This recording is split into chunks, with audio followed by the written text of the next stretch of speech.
Bismillahirrahmanirrahim. Assalamualaikum warahmatullahi wabarakatuh. Alhamdulillahirabbil alamin. Alhamdulillahilladzi an'ama 'alaina bi ni'matil iman wal islam. Asyhadu an la ilaha illallah wa asyhadu anna Muhammadan abduhu wa rasuluh. La nabiyya wa la rasula ba'da. Subhanaka la ilma lana illa ma 'allamtana innaka antal alimul hakim. Rabbi shrah li sadri wa yassir li amri wahlul 'uqdatam min lisani yafqahu qawli. Hasbunallahu wa ni'mal wakil, ni'mal maula wa ni'man nasir. La haula wa la quwwata illa billahil aliyyil azim.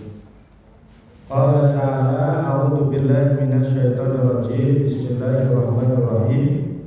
Ya ayyuhalladzina amanu ittaqullaha haqqa tuqatih wa la tamutunna illa wa antum muslimun. Shadaqallahul adzim. Alhamdulillahirabbil alamin.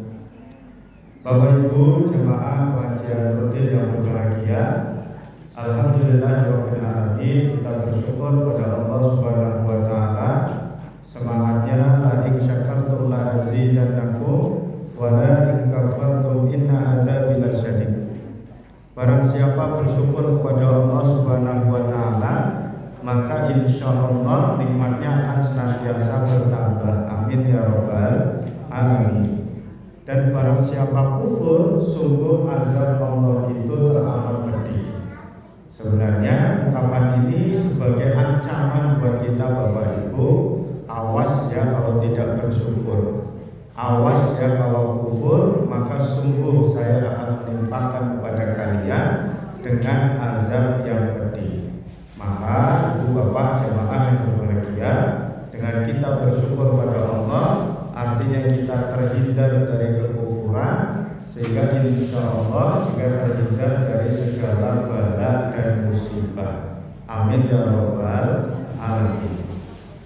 Bapak Ibu jemaah yang berbahagia, dulu pernah saya sampaikan terkait dengan konsep bersyukur. Kalau kita lihat dari sisi dari sisi, kalau dalam bahasa ilmu fikih itu disebut sebagai mafhum mukhalafah, yaitu memahami makna dari makna sebaliknya atau dari arti sebaliknya. Ketika ada perintah aqimis shalah, jalankanlah sholat atau dirikanlah sholat, maka maknanya Bapak Ibu kita itu ya tidak boleh meninggalkan sholat. Wa atuz zakat, tunaikanlah zakat, maka yang tidak boleh kita itu tidak menunaikan zakat. Maka ketika ada ungkapan jadilah engkau orang yang bersyukur, lawan dari syukur adalah kufur. Kufur akar katanya kafaro. Kafaro itu artinya menutup. Maka diserap dalam bahasa Indonesia penutup buku namanya kafir. Oh Bapak Ibu, kafir artinya menutup diri. Sebenarnya kafir berarti orang yang menutup diri. Bahasa Quran itu sangat halus Bapak Ibu. Orang tidak mau menerima Islam ya sudah, karena kamu orang yang menutup diri. Oleh karena itu, kalau kita menggunakan pendekatan mafhum mukhalafah ini, makna dari syukur itu apa? Ya lawan dari kufur. Kufur itu menutup. Oh kalau begitu makna syukur itu artinya adalah apa Bapak Ibu? Lawan dari tertutup apa Bapak Ibu? Terbuka. Jadi orang yang bersyukur itu adalah orang yang terbuka. Terbuka apanya? Dulu pernah saya sampaikan. Yang pertama terbuka nomornya Bapak Ibu. Halo Bapak Ibu, ada yang masih ingat? Yang pertama terbuka adalah terbuka hati Pak ya, hati yang terbuka. Jadi orang yang bersyukur itu selain melafalkan alhamdulillahirabbil alamin, hatinya juga terbuka. Hati yang terbuka itu akan mudah sekali ketika kita mendapatkan nasihat Bapak Ibu. Tapi coba kalau hatinya tertutup, dikasih nasihat masuk telinga kanan, keluar dari telinga kanan, berarti mental Pak ya. Balik namanya. Iya, masih mending katanya kalau keluar dari masuk telinga kanan, keluar telinga kiri, katanya masih mending. Tapi kalau mental, nah ini bermasalah.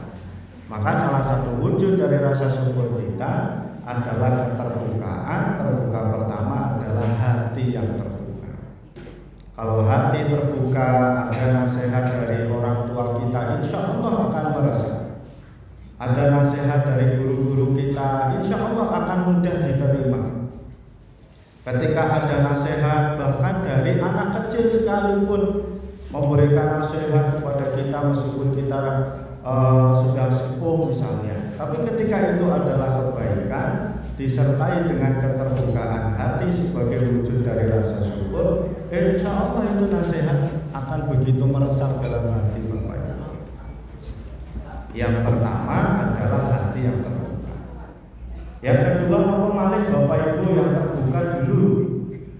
Yang pernah saya sampaikan kalau nggak salah, kayak di videonya mungkin ada Bapak Ibu ya, tapi nggak usah searching dulu ya, tapi ngeliatin video. Yang terbuka nomor 2 itu adalah akal Bapak Ibu. Bapak Ibu, akal yang terbuka sebagai wujud dari rasa syukur kita kepada Allah. Kalau akal tertutup, oh berarti kufur kalau begitu Bapak Ibu. Hati yang tertutup, oh kufur juga berarti kalau begitu.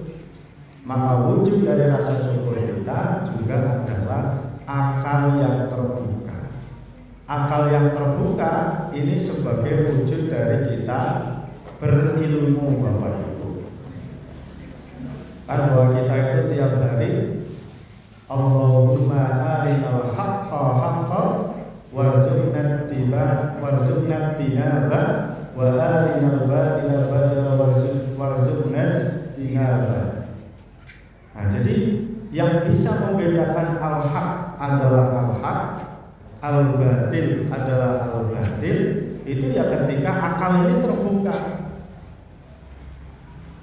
Ketika akal terbuka bisa membedakan, oh iya itu benar, berarti kita harus mengakui bahwa itu adalah benar. Oh itu salah, nggak boleh, kalau korupsi, mencuri itu nggak boleh, karena secara akal itu ya tidak rasional. Orang kalau mencuri ada yang dirugikan, orang kalau korupsi ya tidak benar, nggak sesuai aturan. Oh berarti yang bisa membedakan mana yang hak, mana yang batil itu adalah ketika akal terbuka. Nah, ketika akal tertutup ini namanya irasional, tidak ilmiah. Siapa orang yang tidak ilmiah itu? Ada yang mengatakan orang yang kalau lagi jatuh cinta Bapak Ibu ya. Jabatan Bapak Ibu. Orang kalau lagi jatuh cinta rasional apa mboten Pak? Gunung Mudaki, lautan seberani. Kalau perlu lautan dikuras, coba Bapak Ibu bisa tidak itu lautan dikuras? Nah itu kan tidak rasional. Nah maka wujud dari rasa syukur kita yang kedua dengan makna keterbukaan yaitu terbuka akal.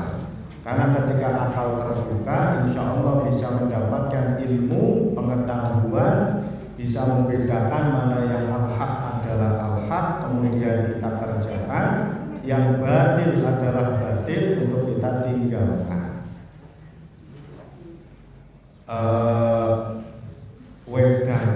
Wedang teh hangat kalau minum minuman keras sama apa beda Bapak Ibu? Sama apa beda Bapak Ibu? Tapi pernah ada yang wujudnya sama Bapak Ibu, gelap-gelapnya. Coba kalau seandainya akal kita tertutup, dikasih minum minuman keras, wis rapopolah dagang wae ngombe es teh. Karena nama buatan Bapak Ibu mau tidak meminumnya. Kalau akal tertutup ya orang apa. Tapi kalau akal terbuka bisa membedakan. Rasanya gitu, kayaknya bermasalah. informasi, akal yang tahu ilmu ini bedanya, maka kemudian oh ini kalau wedang ronde, es teh, teh anget, nah ini halal. Nah, karena tahu ilmu tentang halal. Kemudian tahu juga oh ini minum-minuman keras bagian dari khamar, dan khamar itu tidak boleh diminum karena hukumnya haram. Nah, maka kita bisa membedakan ya khamar, ya es teh, ya es teh, teh hangat yo teh hangat. Setuju buat Bapak Ibu? Iya. Jadi wujud keterbukaan yang kedua sebagai wujud rasa syukur kita adalah akal yang terbuka. Yang ketiga, apa Bapak Ibu dulu pernah saya sampaikan, wujud dari rasa syukur kita maknanya adalah terbuka. Yang terbuka ketiga itu apa Bapak Ibu? Halo Bapak Ibu, ada yang masih ingat? Apa yang terbuka? Halo Bapak Ibu, yaitu masalah kita Bapak Ibu ya. Baru menerima ilmu kemarin kadang lupa. Apalagi saya pertemuan terakhir itu 2 bulan yang lalu ya Bapak Ibu ya. Iya, jadi ya nggak apa-apa lah kita ingatkan. Yang ketiga itu adalah tangan terbuka Bapak Ibu. Oh Bapak Ibu, tangan yang terbuka. Apa maknanya? Maknanya adalah tangan yang mudah memberi pertolongan, memberi bantuan, memberi santunan, memberi kelonggaran, dan memberi yang lain. Tapi memberi dalam arti tolong menolong dalam hal kebaikan dan ketakwaan. Ini dari wujud dari rasa syukur kita dalam makna simbolisnya itu tangan yang terbuka. Oke, Bapak Ibu, kalau kita punya toko sate tanggane kok ketok itu, ya udah apa dikasih, atau syukur-syukur dijak, ayo kapan-kapan kita nyale bareng. Gimana? Yo depan alun-alun bisa. Nah, itu bagian dari semangat tangan yang terbuka. Atau kemudian kita menyusun program di masjid kita ini adalah program-program dengan semangat keterbukaan tangan tadi, membantu mungkin jamaah sekitar masjid yang mungkin ketika yang diperlukan adalah pendidikan, maka memberikan bantuan pendidikan. Yang diperlukan adalah pekerjaan, memberikan bantuan pekerjaan dan lain sebagainya. Termasuk pendampingan Bapak Ibu ya. Nah, ini juga bagian dari tangan terbuka. Tangan terbuka dengan semangat memberi juga adalah wujud dari rasa syukur kita kepada Allah Subhanahu wa Ta'ala. Maka dengan kita bersyukur tadi, maka benar nikmat akan bertambah Bapak Ibu ya. Tangan yang terbuka, semangat memberi. Yang terakhir Bapak Ibu, yang keempat nopo kira-kira dulu pernah saya sampaikan kalau tidak salah. Yang keempat apa Bapak Ibu yang masih ingat? Yang bisa jawab hadiahnya umroh, bayar dewi tapi ya. Katanya kajian dengan saya sering berangkat umroh Pak ya, karena bayar dewi. Tapi pernah Bapak Ibu saya ceritakan ini, Allah yang Maha Tahu. Saya pernah menyampaikan di kampus itu, saya suruh mahasiswa menjawab pertanyaan. Saya baru mau niat, nanti kalau nggak bisa jawab, ya mudah-mudahan saya akan melontarkan pertanyaan, mudah-mudahan hadiahnya umroh. Ternyata ada mahasiswa yang bisa menjawab. Nah tiba-tiba mahasiswanya, Pak kok nggak ada hadiah umroh? Ya insya Allah nanti. Padahal ini bercanda Bapak Ibu. 1 minggu kemudian, saya masih ingat mahasiswanya itu mahasiswanya pakai kacamata, laki-laki, sering pakai baju warna hitam kalau nggak salah. Nah ketika 1 minggu kemudian mahasiswanya itu datang memberi, Pak alhamdulillah saya mau berangkat umroh. Sopo sih bayari? Saya ikut orang tua alhamdulillah. Jadi mungkin karena dulu bertanya jawab pertanyaan Bapak ya. Padahal saya bercanda Pak ya. Bercanda tapi tenanan bisa jawab, 1 pekan kemudian mendapatkan umroh sama Bapak Ibunya. Kalau ikut pengajian itu bagaimana Pak? Ya insya Allah mudah-mudahan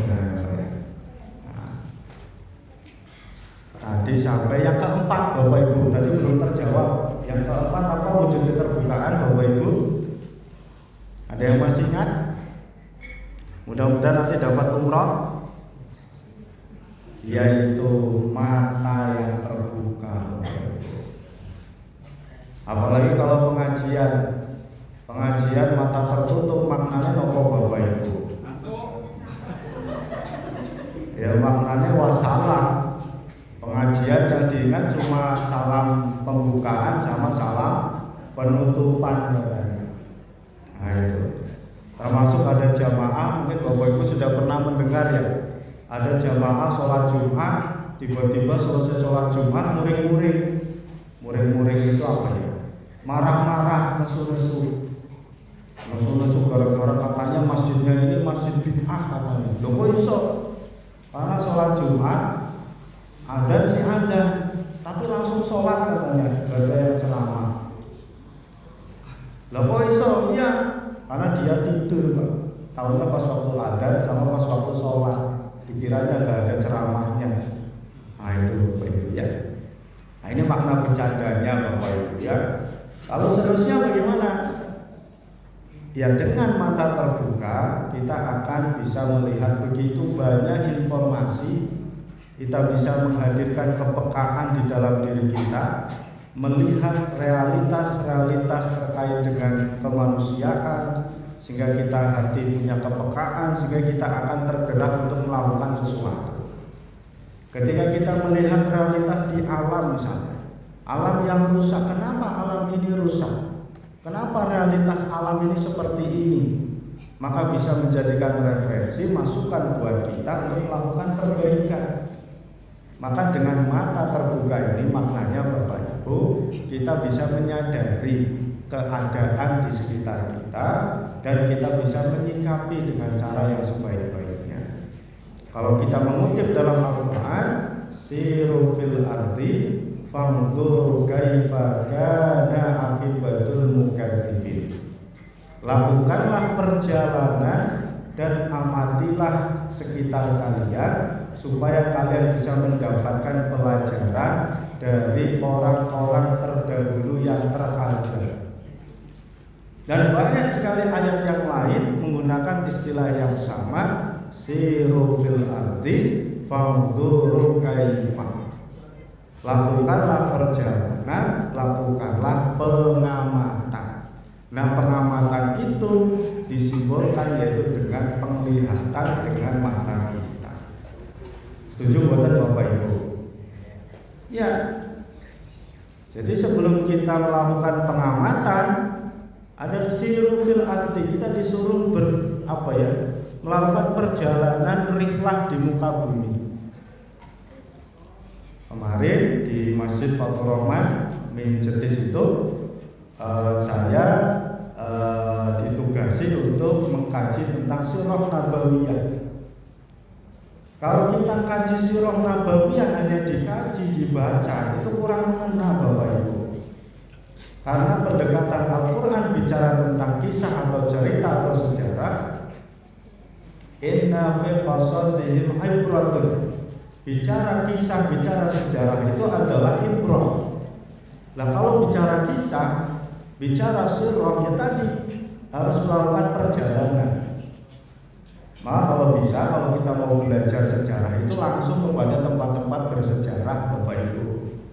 Maka saya di kampus Bapak Ibu di UMS, mata kuliah saya itu sejarah pendidikan Islam di Indonesia. Pertemuan ke-12, 13, 14 di akhir ini, saya menyuruh mahasiswa untuk mencari tempat-tempat bersejarah di Solo Raya. Nanti kita sekali waktu kita berkunjung ke situ, kita langsung belajar di tempat. Karena kalau belajar hanya sekedar diceritakan itu kurang mengena biasanya Bapak Ibu. Pernah kita ke keraton, pernah kita ke Jamsaren, pernah kita itu ke Lokananta, percetakan Lokananta, meskipun sekarang sudah tidak berlaku ya Bapak Ibu, tidak berlaku Pak, sudah tidak beroperasi. Kemudian ke Sriwedari, tempat-tempat bersejarah. Artinya apa? Ketika kita itu di situ langsung, nanti akan lebih terasa. Kemudian ke museum-museum. Nah, nanti yang menjelaskan itu ya petugas museum. Nah, itu akan lebih berkenan.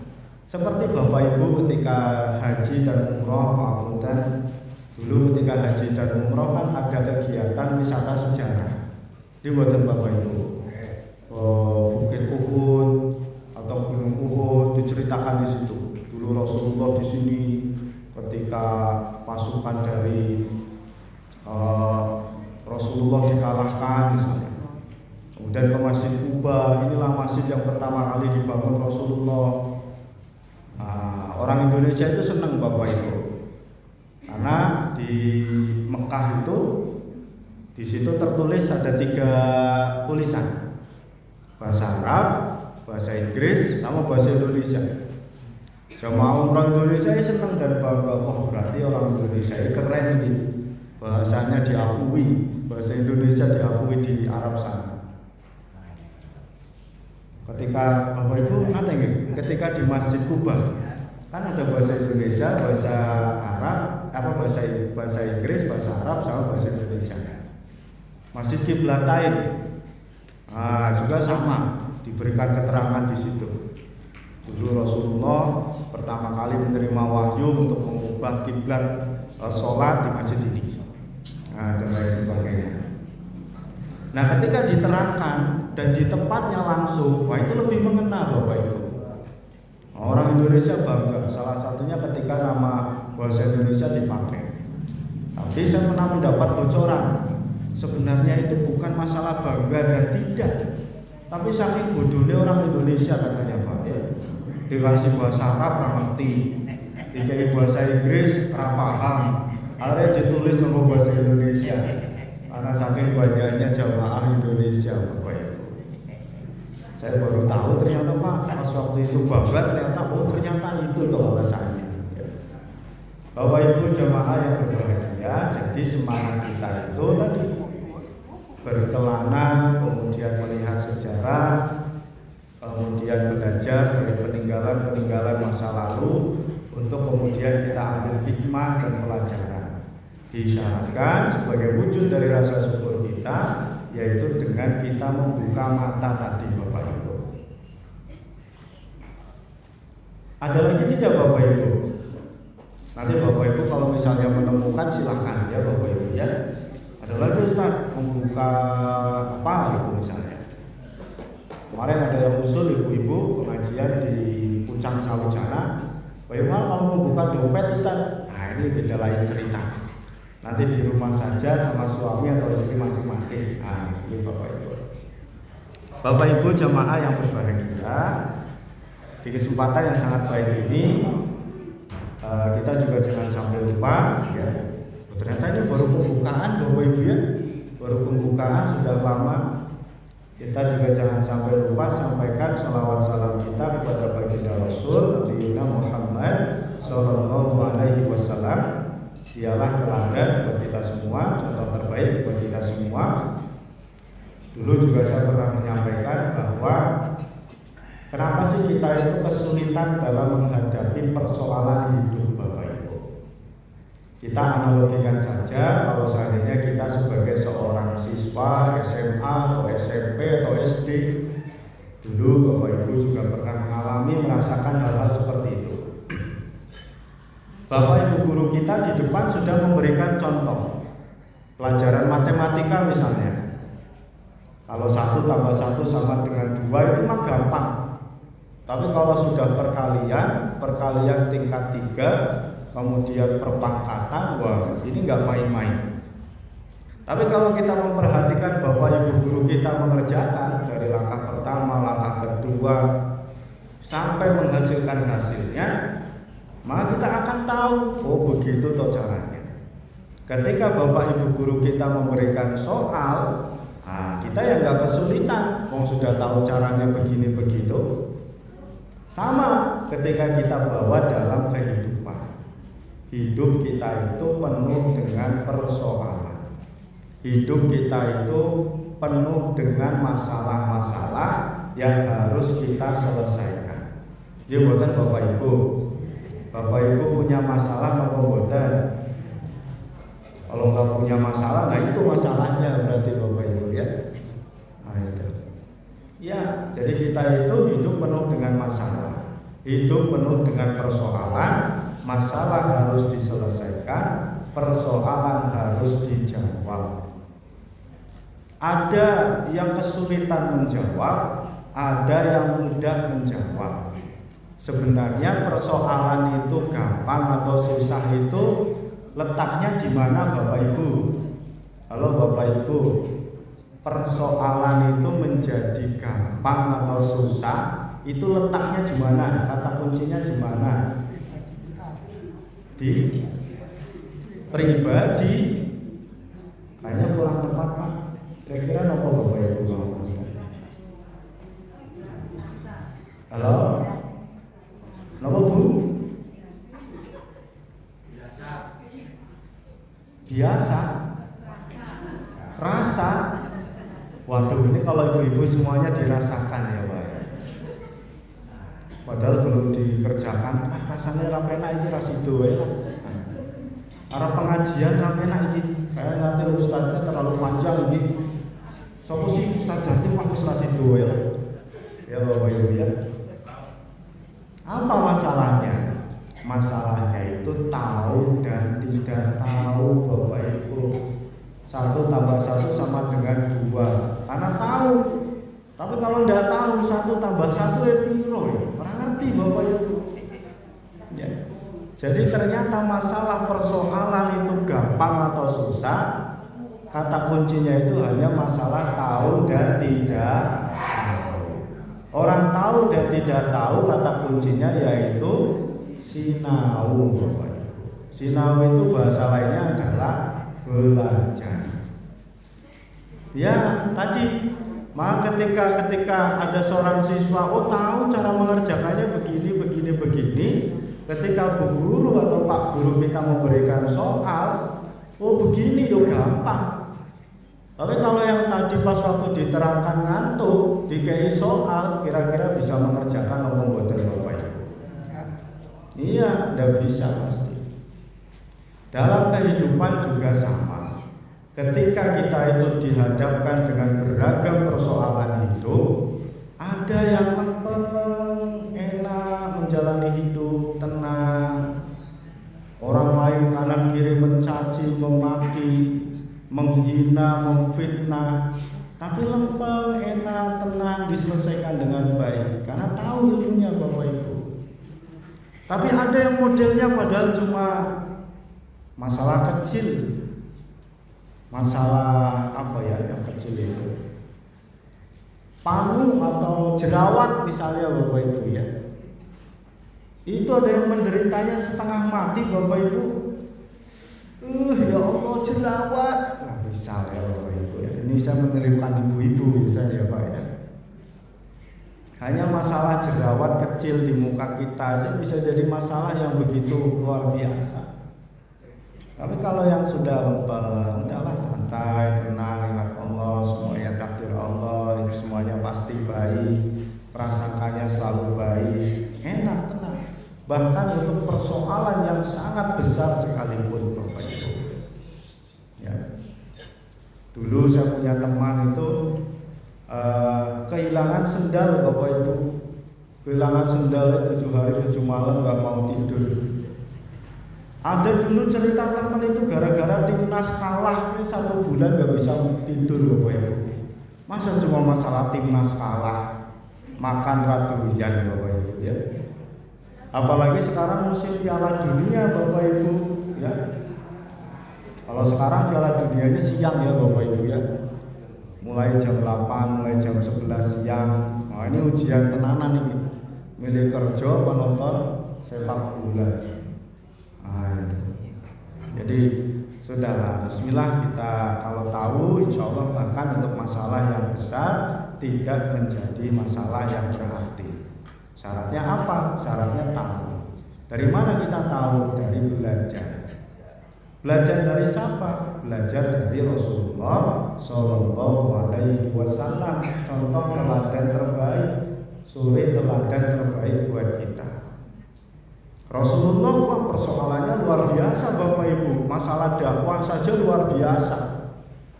Dakwah di Mekah dimusuhi sampai mau dibunuh. Maka saya itu nggak ada apa-apanya Bapak Ibu. Rasulullah mau dibunuh atau dilempari batu, dilempari kotoran. Saya selama diundang Bapak Ibu jamaah ya, dakwah itu belum pernah itu ada yang lempari batu Bapak Ibu ya. Atau minimal dilempar snack. Ini Ustaz snacknya dilempar bisa ada. Jadi maka kalau hanya sekedar apa ya, ya kritik-kritik yang kecil lah, ini harus kita jadikan sebagai bagian dari ikhtiar kita untuk menyempurnakan dalam hal kebaikan. Nah, jadi ini teladan dari Rasulullah, teladan kehidupan dalam menghadapi persoalan di keluarga misalnya. Kenapa di keluarga kita itu banyak persoalan tidak terselesaikan? Oh ya nggak tahu, karena nggak tahu cara mengerjakannya. Kenapa nggak tahu? Tidak belajar dari Rasulullah. Kita punya anak-anak kita itu susah diatur. Kenapa? Oh mungkin belum tahu cara mengatur dari Rasulullah. Pernah jamaah itu tanya, Ustaz, ketika jadi imam kok sering membaca Quran surat Luqman itu, ayat yang ke berapa itu? Ayat ke-17 sampai akhir itu, tentang ya bunaya, ya bunaya. Ya ini bagian dari kita mengingatkan Bapak Ibu ya, mengingatkan generasi kita, mengingatkan anak-anak kita, bagian dari pendidikan untuk generasi muda kita. Di situ disebutkan apa yang paling penting buat generasi kita. Nah, mungkin nanti kita diskusikan lebih lanjut Bapak Ibu terkait dengan tafsir Quran surah Luqman ini. Bapak Ibu jamaah yang berbahagia, kalau kita bicara Rasulullah, maka ada salah satu hadis yang saya teringat, mungkin Bapak Ibu juga sering mendengar, sering juga disampaikan guru-guru kita, sering juga disampaikan kiai-kiai kita, bahwa ini terkait dengan visi misi kenabian. Hadisnya terkenal Bapak Ibu, innama bu'istu liutamima makarimal akhlak. Ini kata Rasulullah, sesungguhnya saya diutus ke muka bumi ini adalah dalam rangka menyempurnakan akhlak manusia, bukan supaya manusia menjadi kaya Bapak Ibu, bukan supaya manusia jadi presiden, bukan manusia supaya menjadi orang yang tenar populer, tidak. Tapi kata Rasulullah, innama bu'istu liutamima makarimal akhlak. Sesungguhnya saya diutus adalah dalam rangka untuk menyempurnakan akhlak manusia. Kok iso maksudnya? Kenapa Rasulullah diutus dalam rangka menyempurnakan akhlak manusia? Ya karena manusia itu kadang suka bermasalah akhlaknya. Apalagi akhir-akhir ini Bapak Ibu ya, saya ya kalau membaca berita itu rodo sedih Bapak Ibu ya. Yang akademisi, yang politisi, yang warga sipil, semuanya berita-berita yang tidak baik, dan kebanyakan itu pasti terkait dengan pelanggaran etika, pelanggaran adab, pelanggaran akhlak, korupsi. Nah, saya perjelas luar ya korupsi. Apalagi ketuanya, nah ini kemarin ya Bapak Ibu ya, nggak usah disebut merek Pak ya, karena direkam nanti kelihatan ya. Nah, itu. Banyak sekali hal-hal yang kita suka tidak enak ketika membaca berita korupsi, pembunuhan, pelecehan, kemudian yang anak-anak terjadinya perundungan dan lain sebagainya. Ini bagian dari pelanggaran dari akhlak yang baik, pelanggaran dari etika bagaimana berhubungan dengan antar sesama. Padahal Rasulullah ketika diutus, visi misinya tidak lain dan tidak bukan adalah untuk menyempurnakan akhlak manusia. Rasulullah menyampaikan ini 1400 tahun yang lalu. Kira-kira sekarang masih relevan atau buatan Bapak Ibu? ya masih relevan. Maka harusnya kita menjadi orang yang peduli, menjadi orang yang sedih ketika melihat itu, dan kita berusaha memberikan teladan kebaikan. Wal yahsal ladzina law taraku min khalfihim dzurriyyatan dhi'afan khafu 'alaihim falyattaqullaha wal yaqulu qawlan sadida. Dan hendaklah kalian itu takut, khawatir, sedih kalau melihat seandainya generasi kalian itu menjadi generasi yang lemah. Dzurriyyatan dhi'afan, yaitu generasi yang lemah. Ahli tafsir menarik menyampaikan bahwa yang lemah itu apa? Lemah iman. Yang kedua, lemah apanya? Lemah karakternya. Yang ketiga, lemah apanya? Ibadahnya. Ilmu ternyata baru belakangan, atau akal dalam arti kecerdasan. Tapi yang pertama yang harus dikuatkan adalah iman. Maka wujud dari kepedulian kita terhadap akhlak generasi adalah kita harus menguatkan iman generasi kita. Iman generasi itu kata kuncinya apa? Tauhid. Keyakinan kepada Allah yang satu, keyakinan kepada Allah ini harus kita kuatkan kepada generasi. Ini banyaklah contoh-contoh yang kemudian kita harus refleksi. Apalagi kita baru masuk di tahun baru dalam kalender Hijriyah. Semangat dari kalender Hijriyah itu adalah perubahan atau hijrah. Hijrah itu berarti berpindah dari yang tidak baik menjadi baik, dari yang sudah baik menjadi lebih baik, dari yang senang dengan maksiat ganti dengan senang ke taat. Dari, saya suka sampaikan ke mahasiswa, dari yang sukanya telat menjadi rajin, gitu. Maka ini menjadi satu semangat buat kita Bapak Ibu ya, terutama kalau kaitannya dengan akhlak, moralitas, kemudian adab. Kita sebagai orang tua punya kewajiban untuk memberikan teladan terbaik dalam masalah akhlak ini. Sebagaimana tugas kenabian, yaitu dalam rangka menyempurnakan akhlak manusia. Yang jadi pemimpin yang adil. Mulai dari yang kecil, pemimpin rumah tangga, bapak-bapak ya, kita semua. Jadilah pemimpin rumah tangga yang adil. Ketua RT, Pak Ketua RT betul ini. Betul enten nggih.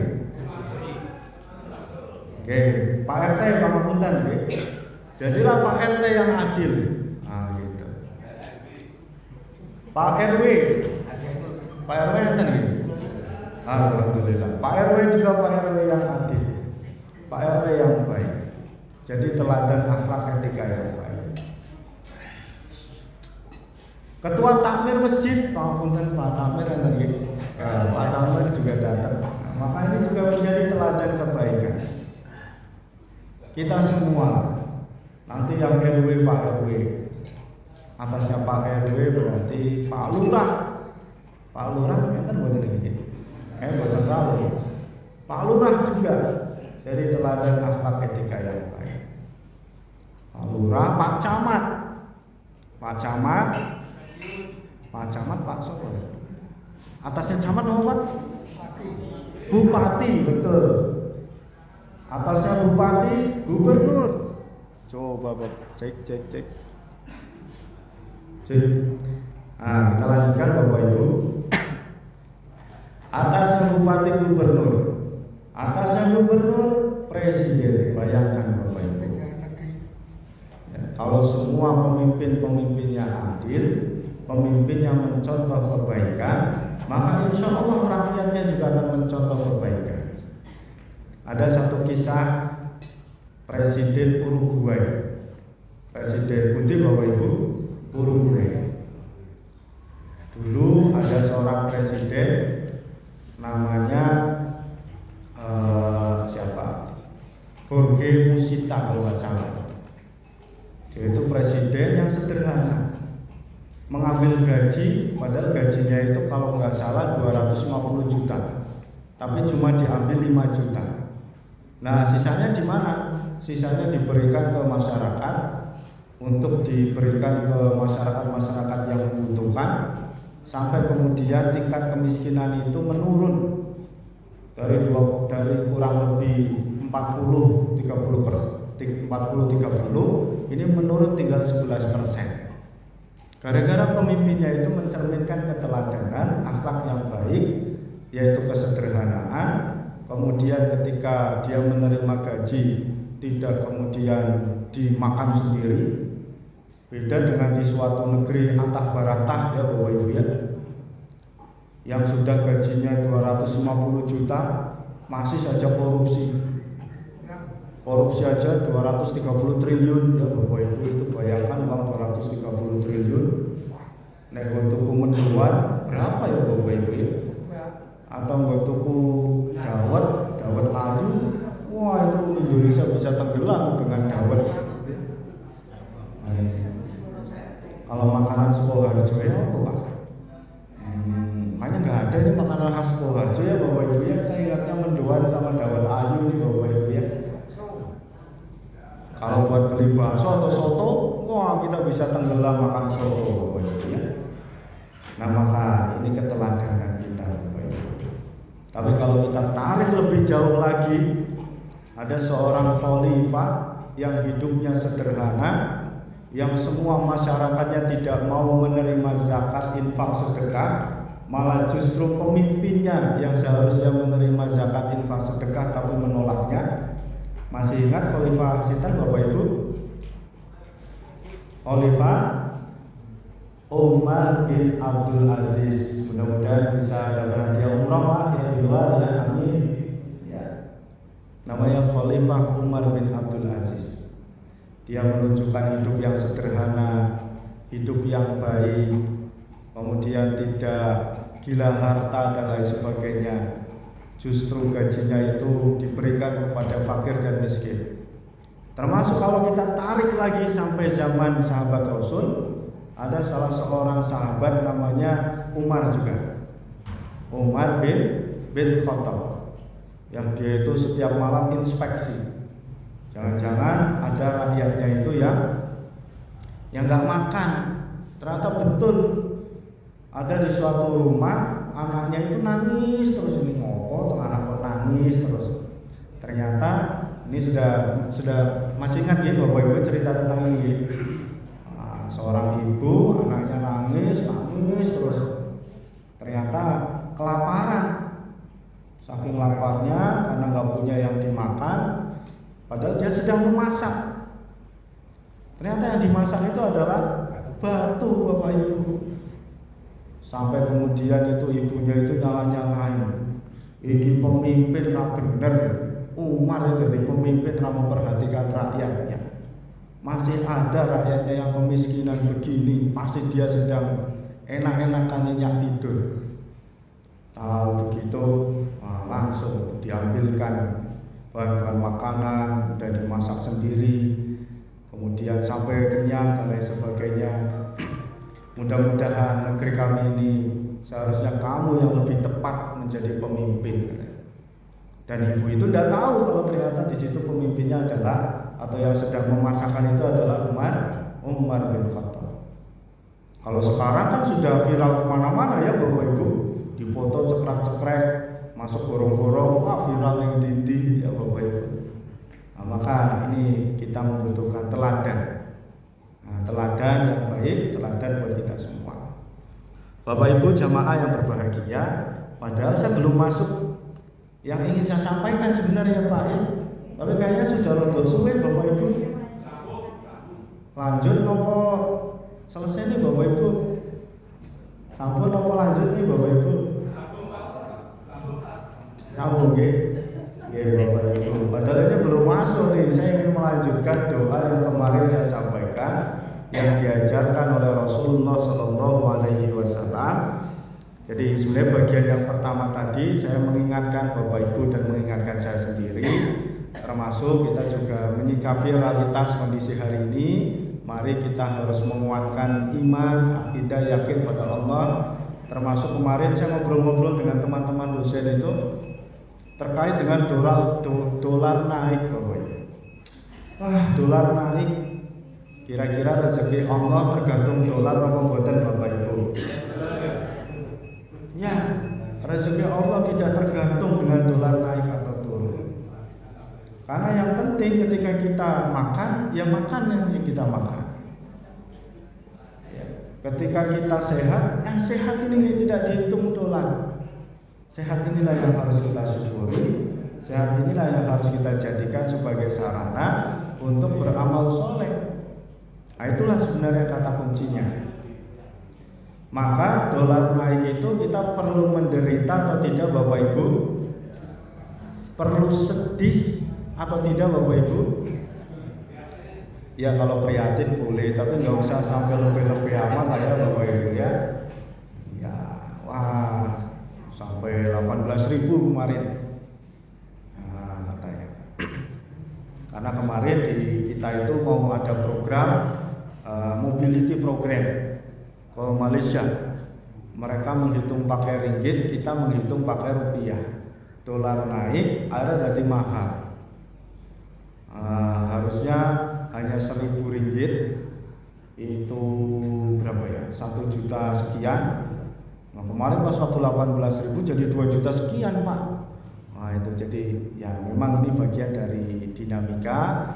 Tapi prihatin boleh, tapi jangan sampai kemudian kufur nikmat. Nah mungkin begitu bahasa sederhananya Bapak Ibu. Kita harus tetap bersyukur dengan Allah bahwa rezeki itu Allah yang maha mengatur. Dulu ketika kita menjadi janin sekalipun rezeki kita cukup, tergantung dolar maupun mboten Bapak Ibu. Pas waktu kita jadi janin di perut ibu kita itu loh, tergantung dolar naik maupun mboten, malah ra ngerti dolar ki opo ya Bapak Ibu.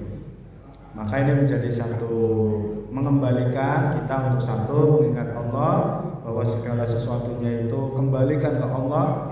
Berpikir boleh, tapi ujung dari kita berpikir adalah berzikir. Ujung dari kita menganalisa, melakukan ini adalah zikir pada Allah, zikrullah. Nah, sebenarnya mau mengingatkan itu Bapak Ibu ya. Dan untuk yang ingin saya sampaikan hari ini, saya ingin melanjutkan sebenarnya doa yang diajarkan oleh Rasulullah. Wujud dari zikir kita kepada Allah adalah doa. Doa apa? Doa yang diajarkan oleh Rasulullah. Tapi ini wis rada dawa, kira-kira dilanjut apa mboten Bapak Ibu? Nah, sambung ya. Berarti disambung pekan depan insyaallah Bapak Ibu. Oke, baik. Mungkin itu Bapak Ibu yang disampaikan, mudah-mudahan sebagai pengingat, sebagai zikir buat kita semua. Satu, untuk senantiasa semangat thalabul ilmi. Yang kedua, semangat menjadi teladan kebaikan dalam posisi apapun kita, karena kita ini khuluqum ra'in. Setiap kalian itu adalah pemimpin, dan setiap pemimpin akan dimintai pertanggungjawaban atas apa yang dipimpinnya. Pemimpin rumah tangga, ya rumah tangganya nanti dimintai pertanggungjawaban. Ibu-ibu pemimpin di rumahnya, ya nanti akan dimintai pertanggungjawaban di rumahnya. Tugas masak, mencuci itu tugas bapak-bapak atau tugas ibu-ibu Pak? Bapak-bapak atau ibu-ibu? Tugas bapak-bapak Pak. Masak, mencuci, menyapu itu tugas bapak-bapak. Lah tugas ibu-ibu apa? Taat pada suami. Jadi kalau suami mengatakan Bu masak, ya berarti tugasnya ibu-ibu. Bu nyuci, ya tugasnya ibu-ibu. Mau tugasnya taat. Setuju buatan nih Bapak Ibu? Ya tugas kita bersama Bapak Ibu, ya. Saling menguatkan, saling menyempurnakan antara satu dengan yang lain. Itu ya Bapak Ibu, insya Allah nanti kita lanjutkan lagi sajalah di pertemuan berikutnya terkait dengan doa yang diajarkan oleh Rasulullah. Karena saya rasa kok sudah malam, sudah panjang rodo-dowo yang disampaikan. Mudah-mudahan insya Allah kita lanjutkan di pertemuan berikutnya ataupun di sesi-sesi yang lain insya Allah. Mudah-mudahan nanti kita diberikan kesempatan. Ya, barangkali saya terlambat atau tertinggal tadi bagus sekali tentang terbukaannya hati dan bersyukur dan pakaian hati. Barangkali ada referensi yang perlu bisa dicari referensinya. Referensi nomor dari tadi syukur kan terbuka. Hari terbuka. Barangkali ada referensinya dari. Kalau referensi kayaknya yaitu hanya hasil kajian, kemudian itu juga terkait dengan ya kita menggunakan interpretasi bahasa, tafsir bahasa, kemudian untuk referensi buku hanya mungkin belum ada. Mungkin nanti bisa dibuat referensinya insya Allah. Nanti mungkin bisa disempurnakan. Nanti Bapak Ibu sama nih. Mudah-mudahan nanti kita bisa saling menyempurnakan, saling melengkapi, dan bisa saling memahami, tolong-menolong dalam hal kebaikan. Demikian, Assalamualaikum warahmatullahi wabarakatuh. Wassalamualaikum warahmatullahi wabarakatuh.